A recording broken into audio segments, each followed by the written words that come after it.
নাড়ু করার পরে দুটো নারকেল বেঁচে থাকায় শ্বশুরমশাই সেদিন আবদার করলো, বৌমা দুটো নারকেল আছে, একটু পটল খাসি বানাও না।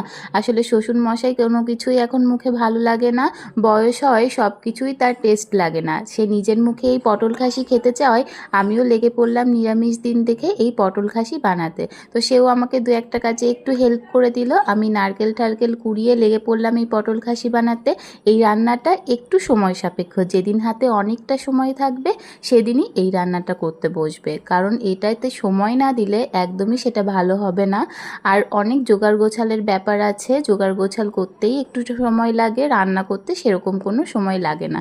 তো আমার শ্বশুরবাড়িতে এই খাবারটাকে বলা হয় পটল খাসি। তোমরা কে কে কী নামে ডাকো? তবে আমি অনেক জায়গায় দেখেছি এটাকে অন্য অনেক নামেও ডাকে, তবে আমার শ্বশুরবাড়িতে এটাকে পটল খাসিই বলা হয়, আর আমিও সেই নামেই জেনেছি।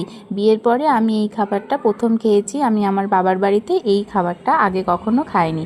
যারা মিষ্টির সঙ্গে ঝালটাকে একটা কম্বিনেশন করে খেতে পছন্দ করো, তাদের জন্য এই রেসিপিটা একদম পারফেক্ট। ভেতরের পুরটা মিষ্টি আর বাইরেটা বেশ ঝাল ঝাল, খেতেও বেশ চমৎকার।